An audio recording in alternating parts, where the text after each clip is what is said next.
mail-in voting or absentee. It's like provisional. I don't know how it goes really. I ran for office. I don't know how this stuff goes really. It is kind of interesting that the states that really change their laws the most, and it's really temporary stuff. But you got to look at Nevada, Wisconsin, New Jersey. Now Pennsylvania, I think it was more of an executive order kind of thing. Michigan changed some laws to do like on Ohio we had this absentee stuff. I think it was 2010, and it was typically always to favor one side more than the other. But here's the issue, all right? I want you to go back 9/11. People keep forgetting about 9/11, how this happened, all right? These dudes got into our country through what do you call it, fake affidavits. They had a person who had notary ability to, I was here. This is the person who was here, and I testify that this person's real and that they were this person. They gave me proper identification. Blah blah blah blah blah. Actually, I was just in Puerto Rico, kept seeing a sign over and over and over. I think it was something like $20 or $40 for a document to be notarized at the specific place. You can look at some of the videos. Actually, I was on Calle Luisa, and it was San Juan, but going from what do you call that, Isla Verde to not like two, but going in the direction of Ocean Park and Las Marias, Puntas Las Marias area. Here in America, it's $1 maximum, I think. You don't think you can charge more than $1 to do a notary. So I would think okay, well, show up somewhere and get this thing notarized that you are who you say you are, and this is going to be, you don't need to tell who you're voting for, just prove that you are this person, okay? It's whomever. Okay, the big one is, people forget about this one too, Linda Green. Go look up Linda Green, robo-signer.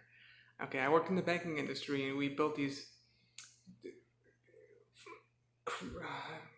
empires through these subsidized mortgage loans. They're still doing it today, building these things up to fail. Fannie Mae and Freddie Mac, and then of course the banks could profit on these things as servicers, in whereby these mortgage loans would be originated by individual loan originators, whether they're on their own or they're working for the bank. But in the end, you'd have them foreclosed on. Well, you got to prove that X, Y, and Z happened. They missed their payments, blah, blah, blah. And most of the states, well, they're changing now, but they require you to file a lawsuit. They have these fake witnesses come in and say, okay, yeah, I'm testifying that this person has not made their payments properly. I read through all the documents. We're foreclosing. And then there were a few different names that they were using on the bank's attorneys were using on all these different lawsuits. We're talking about hundreds of them, thousands, tens of thousands. Linda Green was a popular one. Another one was Swan, and there were a few others that were just common. Same person's name, and they'd have these people come in, hiring them off the streets with no kind of experience to be I don't know what their title was. I mean, that there was a title, but I don't remember what it was. Document observer or something. Just they made like $15 an hour, sat there and just signed papers all day. They had personal knowledge that this person had this mortgage loan and they didn't blah blah blah default blah blah blah blah blah. Well, how do we know that these people who are allegedly voting through mail-in, which, like I said, we're finding out that it's about 2/3 Democrat and 1/3 Republican. I didn't vote. I don't have a dog in the fight. I don't, Donald Trump, he's a mess. Joe Biden, I wouldn't say he's a little bit more, a little bit less. They're both equally a mess, okay? The whole country is a total disaster. This has been going on for years. This mail-in voting is just effed up. Being as politically correct and clean as possible. And people can get offended by these F words and stuff. I use those words just to put you religious folks in check. So you got a person just however they do it. I never did a I voted October. This 2016. I think it was that 19th on that Friday. I went in to the county election board. You know what? It may have been that Tuesday, the 16th. I don't know why I'm feeling the 16th was when I voted. It might like the first time you could vote. Ohio just passed this law. I think it was like 12 or 2010 maybe, whereby you can vote early. And I was living not the country but the state. I was I obviously did my big road trip throughout the whole country. Ended up in Florida at the last day of the year, of course, and then stayed here in Florida now. The rest of the year mostly. Okay, so the person's going to be out of state, or they're going to be just wanting to vote early because it's an inconvenience to wait in line, whatever the case might be. Okay, well, they can even sign the signature the same way. By the way, a lot of signatures are out there, public record. But I want to know that this person actually didn't vote multiple times in different counties.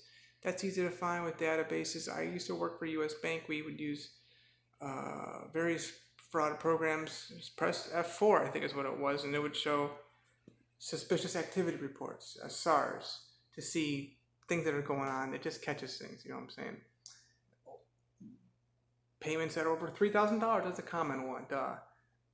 Overdrafts pops up. You press F8 or something, and you can see all in the whole branch, there's got to be a way whereby we can actually just, Microsoft Access or Excel or whatever, compile all this stuff together.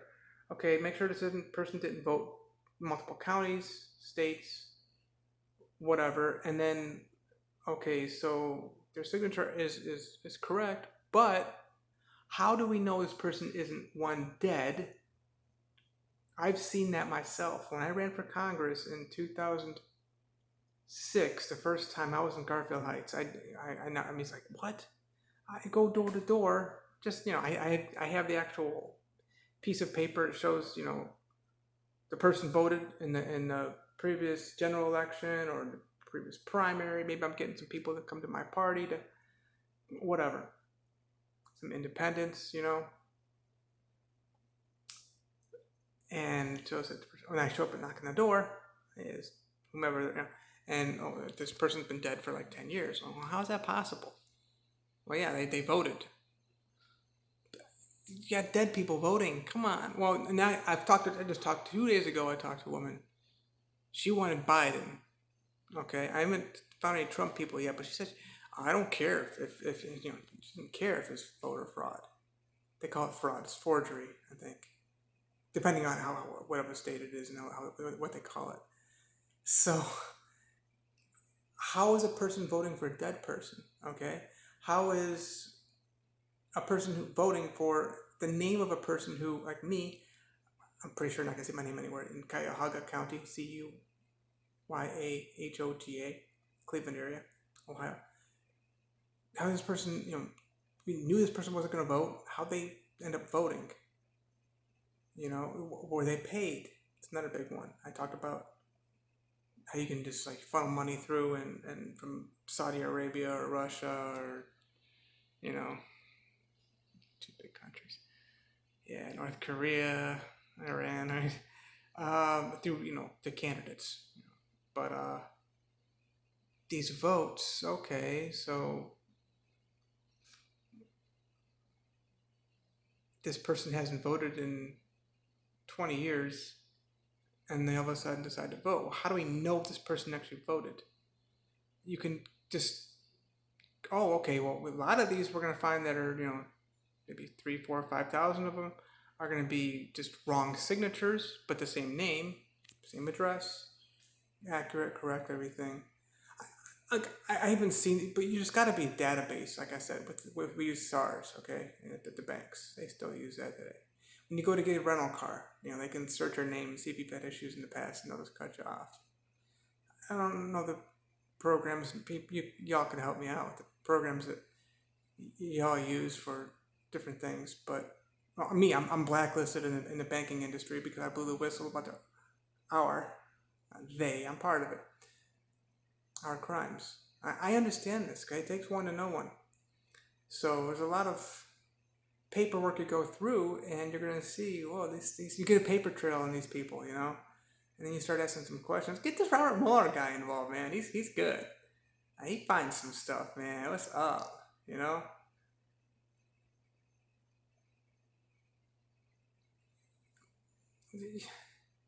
There's going to be tens of thousands of people are going to pop up like, no, I didn't vote. And somebody used their name, signed off on them. They found their signature somewhere and made it look like they vote, you know, whether it be for Trump or Biden or whatever. So it's good that it's coming to the light now, but the reality is America's fucked.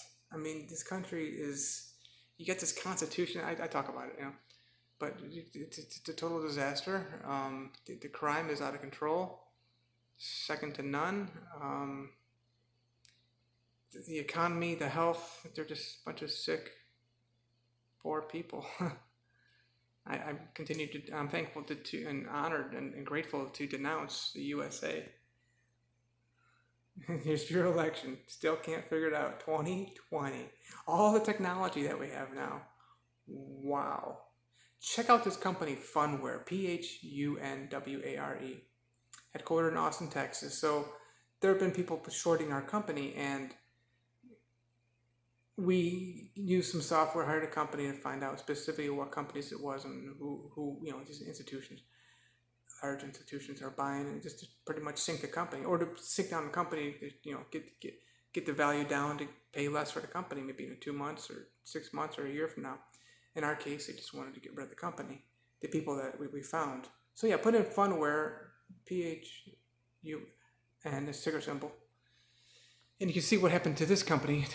Stock price went from $15 a share, at one point, $550 a share, January 4th, 2019. But yeah, $15 a share down, it just started going down to less than $1 a share. But people are running it down, you know what I'm saying? And the point is, there's a software program that they were able to find out how they were doing this, when they were doing this. Shows that, you know, the purchases, and they sell it for lower on purpose to just drive it down. And there's a lot of companies that do this kind of stuff. There's a word for it. I didn't know it was actually illegal, you know. SEC. There's actually a regulatory board agency that's supposed to oversee this stuff and get involved, but